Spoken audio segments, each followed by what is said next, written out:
Chapter 42. Found Day. Annika woke in her attic and stretched and opened the shutters. In the square, everything was as it should be. The pigeons flew up from General Brenner's head. The cathedral bells rang for morning mass. Stefan came out of the Bodek's house with a pail to fetch the milk and waved to her. But, after all, everything was not quite the same as before, because they had decided that from now on they would have to be nice to Herr Eckhart. "We might not even mind if he becomes a statue," Pauline said. "As long as the statue is somewhere else," said Stefan. For this unpleasant, conceited man, with his foghorn voice and his ridiculous motor car, was who had brought Annika safely home. The words which Pauline and Stefan had not been able to make her hear had reached her easily when Herr Eckhart yelled them. "She's not your mother!"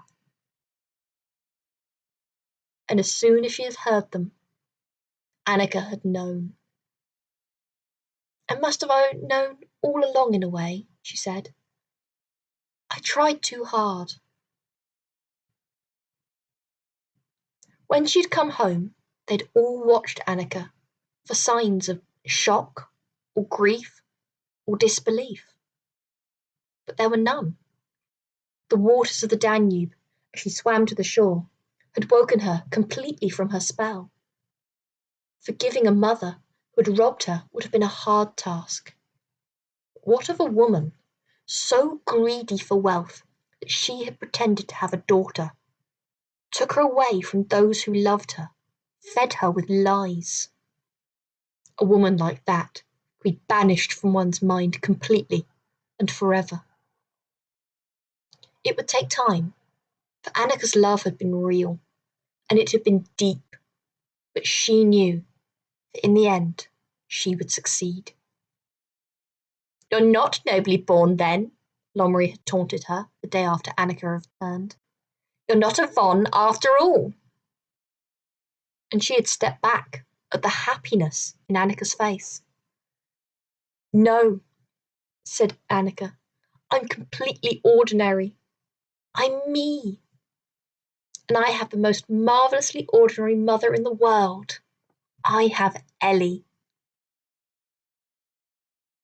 Annika washed and dressed and came downstairs.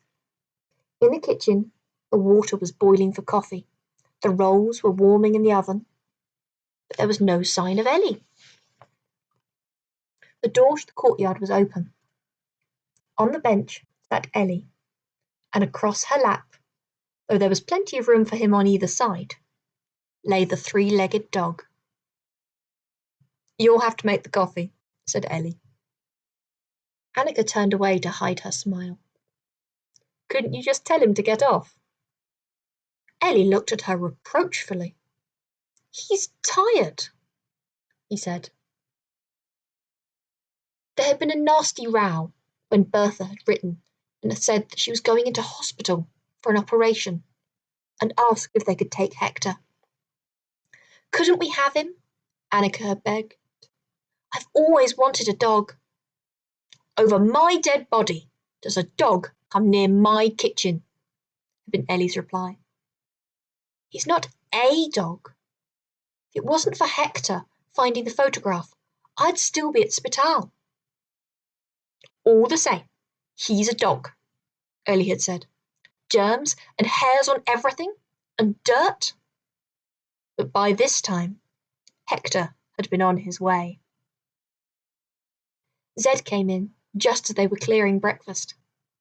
He was still sleeping in the bookshop and working by day in the professor's house. But in September, when the Lepanzas returned from the mountains, he and Rocco would join the riding school. Apprentice riders lived in the school. They learned to do everything, not only for their horses, but for all the horses. But once a fortnight, they were allowed home for a whole Sunday. And home for Zed was now the professor's house. "Are you ready?" Annika nodded. I finished it last night. Professor Julius let me use his typewriter, but I kept spelling agoraphobia wrong. She took down a large sheet of paper, and Zed looked at it. That's fine, he said. They're meeting us at the hut. Pauline and Stefan were there before them. They had tidied up and put a bunch of daisies on the table and laid out the mugs and a bottle of lemonade. There was even paper napkins, because this was not an ordinary meeting. It was a presentation. We've got something for you, Stefan told Pauline. A cutting for your scrapbook. Take care how you paste it in. It's a good one. Zed took the folded paper in its heavy envelope and handed it to Pauline. Amazing courage of bookshop worker, she read. A young girl who suffers from the rare and serious disease of agoraphobia undertook a terrifying journey from the inner city to the mountain fortress of Pettelsdorf in the high Alps. Not only did she brave the long walk across open streets and the journey alone by train, but she confronted a hostile old woman who could neither hear nor speak. There is no doubt that her conduct saved the life of her friend, who was in considerable danger. In particular, the speed with which she acted on her discovery. There was a lot more. It was a long article, and as Pauline read it, she flushed to the roots of her hair. I can't put that in, she said. Oh, yes, you can, said Annika. You were quite as brave as the man with the bee stings, and the lady who chased the hot air balloon. And the boy who hung onto the cow under the ice, if he existed, said Stefan. Of course he existed, said Pauline. But for once she was in no mood to argue with her friends, and they lifted up their mugs and drank to her health. Pauline's discovery at Pettelsdorf had been the key that enabled the professors to untangle the story. Frau Eltraut had heard about the jewels in the trunk far earlier than anyone had realized, before she even knew who Annika was, and the story would not go out of her head. The idea of a fortune going begging when she was at her wit's end was more than she could bear. So she'd gone to the old lady's lawyers in Vienna, veiled and grieving, and under a false name, pretending to be a friend of Larodin's, and begged for a keepsake out of the old lady's trunk. Only the lawyer's young clerk was on duty. He was very sorry, but it was out of the question. The trunk had been left to a little foundling girl. It was under lock and key in the lawyer's basement. There were still legal matters to sort out. If you were a relative of the girl, it might be possible to arrange something, said the clerk, who was sorry for the grieving woman in the veil. A close relative. Even so, you would have to get permission. The child does not even know of her legacy yet. Frau Eltraut had got Annika's name from him, and went away to think. A relative. A close relative. Why not a very close relative? Why not her mother? She was desperate enough to try anything. It was only then that she consulted Pumpelmann Schlesinger, who was known to do unusual jobs, and promised him a share of the fortune if he would help her trace the details of Annika's birth and adoption, and provide her with the necessary papers. When she arrived at the professor's house 2 weeks later, it was as a woman who, against all odds, had found her long-lost child. It had been difficult to interest Annika in what was to happen to the money for the jewels which Frau von Tannenberg had not yet sold. She'd started by saying that she didn't want the money. I don't need it for anything, she'd said. I don't want to punish her. She may not have been my mother, but I thought she was." But Pauline said that was nonsense. "You need to pay for Stefan's training, become an engineer for a start." They were all in the kitchen, as they so often were these days. "I wouldn't take money from Annika," said Stefan. "Yes, you would, if it was a loan, and you need it to pay back Ellie's savings," Pauline went on. "And there's Professor Gertrude's harp," said Stefan. "Isn't there anything you want for yourself?" asked Ed. Annika grinned and looked sideways at Ellie. "Maybe a mechanical egg beater?"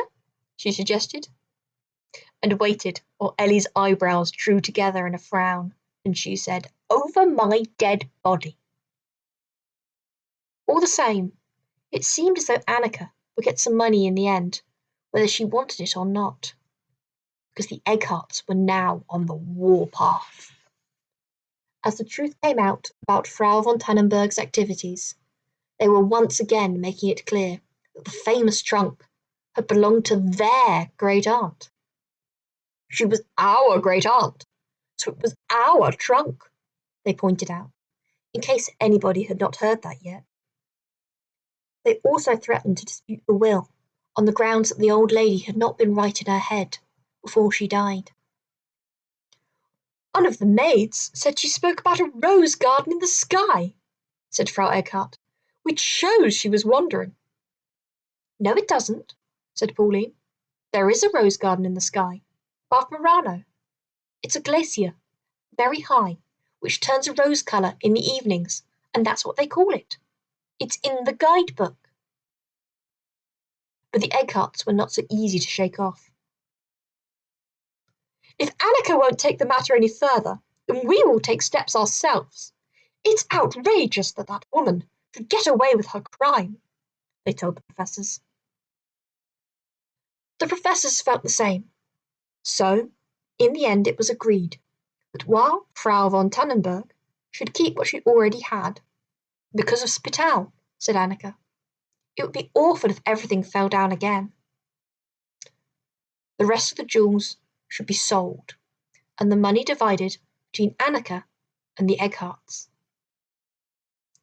Pauline, of course, thought this was monstrous, but it was the Eggharts who were going to consult the lawyers and brief them and take all the steps that would be necessary to keep the police out of the investigation.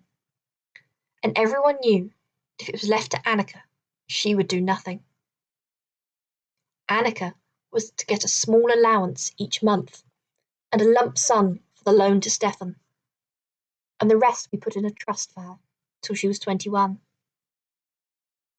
"Actually," said Annika, "if there's enough money in the end, maybe you could buy the house in Murano with a weather vane shaped like a crowing cock, and Ellie and Sigrid could live there when they're old. All of us could. It would be nice to have a rose garden in the sky." Found Day had come round again, and with it the Found Day treat. Annika knew exactly what she wanted to do. She wanted to take everybody on the giant wheel in the Prater for a celebratory lunch high above the sky. And there was something she wanted to do when she got up there. She didn't mention this to anyone, in case it didn't work, or people thought she was silly, or both. Everyone was to come who had been to see the Lepanzas the year before, and of course Zed. The treat needed a lot of preparation, because they had to rent out the special carriage used for wedding parties, which was bright red and had a crown painted on the outside. Unlike the other carriages, which only had wooden benches and the sealed windows, the wedding carriage was furnished with a long table screwed to the floor, and benches covered in velvet, and velvet curtains, and it had one window, high up, which could be opened. By paying quite a lot extra, the carriage could be stopped at the highest point, sometimes for a few moments, sometimes for much longer. If the full price was paid, it would stay suspended at the highest point for a whole hour, and the other passengers had to wait down below. Stefan's father had arranged everything for them. Annika and Ellie and Sigrid were up at dawn on the day, packing cold pheasant in aspic and ham strudels and salads of cucumber and radish. They piled chocolate mousse and vanilla puffs into boxes and made lemonade and wedged the professor's champagne into a silver bucket filled with ice. And Annika bought 2 big bunches of summer flowers from the old flower seller in the square, because there could not be a proper celebration without flowers on the table, and found 2 heavy vases that would not fall over as the wheel went up into the sky. They piled into 3 hansom cabs and drove to the Prater, and Stefan and Zed unloaded the hampers, and then Annika and Ellie and Sigrid set the long table with a white damask cloth and put the flowers in the vases, and slowly, very slowly, in regular jerks, the famous wheel rose up, and then up again, and up once more. The food on the table held steady. The professors walked from side to side, pointing out places that mattered to them, and Annika remembered the last time she'd been on the wheel by herself, and thought how fortunate she was to grow up in this place. At the highest point, the carriage stopped with a little click, and they hung suspended in space. Ellie, however, did not permit long sightseeing sessions. "The meal is ready," she said firmly. And at these important words, the professors left the window, and everybody seated themselves at the long table and ate. But after the last of the chocolate mousse had been scraped from the dishes, and the last sip of wine had disappeared down the professors' throats, Annika got to her feet. "There's something I wanted to do when I was up here last time," she said. "Only I couldn't, so I'm going to do it now. Would you please pass me the vases, both of them?" So Professor Gertrude pushed the vase opposite her, and Zed pushed over the one that was next to him, and everybody watched as she took all of the flowers out of both vases and patted the stems dry with her napkin. Then she gathered up the blooms and walked over to the side of the carriage, the one with the small, high-up window which could be opened, and asked Stefan to open it. "I think I can reach," she said. "Yes, just could you hand me the flowers, one by one, please? I don't want to knock anybody out." So they passed her the flowers they had brought, and Annika stood on tiptoe and strewed them. The blue irises, the pink tulips, the marigolds and larkspur and zinnias, the delphiniums and the sweet-scented stock, strewed them and scattered them over the golden city, which was her home once more. The wind had dropped. The flowers fell gently. Some swirled away on air currents to the city's edge, but most fell down over the roofs and booths of the funfair. And the people who saw them looked up for a moment, and then went back to their work, as though this thing was no more than they deserved. And one, a large red tulip, fell on the turf path of the Prater, where Rocco had reared up to save the life of a small, fat boy in a sailor suit. And so it happened that Fritzi, in the same sailor suit, was walking with his mother and his sister in her pram. As he walked each afternoon along the path he had walked that day, when a large red tulip descended and fell at his feet. Fritzi had learned not to let go of his mother, but he picked the tulip up with his free hand and examined it. "Mine," he said, as he had said that day when he found the big red ball. But this time No thief came running towards him to deprive him of his spoils. Fritzi was pleased. There's a lot you can do with a tulip. Fill the flower cup with sand, hold it aloft by the stem like a sword, put it over your shoulder like a rifle. Mine, he said again, and his mother nodded, for it did not seem to her at all surprising that the heavens had opened and thrown a flower at the feet of her magnificent son. This was, after all, Vienna.